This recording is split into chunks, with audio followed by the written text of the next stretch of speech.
In the land of Uz, there lived a very patient man. Job was his name, and his fame had spread throughout the land. He owned 7,000 sheep, 3,000 camels too. He had 1,000 oxen, and so many things to do. Job had 10 precious children. He also had a wife. He had many helpful servants. Oh, how happy was his life! But one thing made Job different from other men in Uz. He loved God and did good, no matter where he was. God was very proud of Job for doing such good deeds, because Job often helped the poor and those with special needs. But one day, Satan came to God to tell God where he'd been. God asked if he had looked at Job, a man who hated sin. "Does Job serve God for nothing?" said Satan to the Lord. "You have made him very rich and blessed him with great rewards. If you take away Job's blessings, he'll stop doing what is right. He will soon be doing things that are wicked in your sight." So God allowed cruel Satan to take away Job's joy. In a single day, Job's children died, and his riches were destroyed. Even though Job's heart was broken, he did not give up the fight.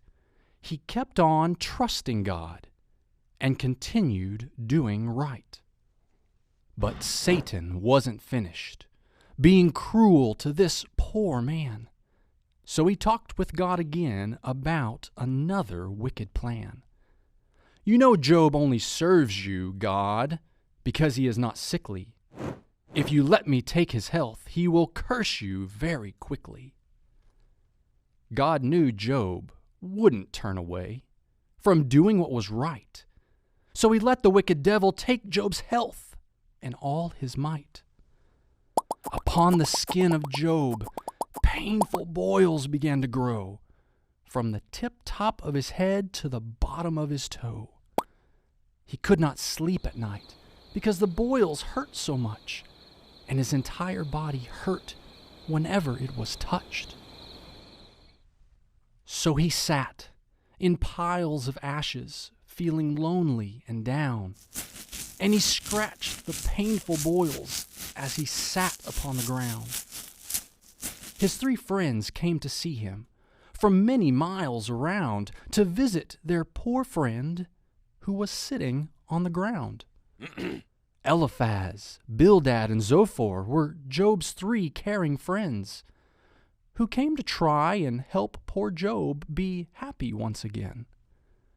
But his friends couldn't understand why Job was suffering. They thought he must have done some very wicked thing. But Job knew he had done nothing that would cause God to get mad. Yet he wondered why the Lord allowed his life to get so bad. So he prayed that God would speak to him, letting him know why all this pain had come into his life and his children had to die. For many days, Job pleaded to be answered by the Lord. God heard his many cries and listened to his word. Then God began to speak to Job to help him understand that only God can rule the world and make it fit for man. God asked Job to explain how the stars stay in the sky. He asked him to explain how the soaring eagles fly. Could Job, as a man, catch the huge Leviathan? Could Job kill Behemoth or trap him in a pen? When God had finished speaking, Job bowed his head in prayer. He knew that he was wrong to question God's good care. But God was very happy with the patience of this man. So God gave him twice as much as he had when he began. Job had 14,000 sheep, 6,000 camels too. He had 2,000 oxen. Now there was more to do.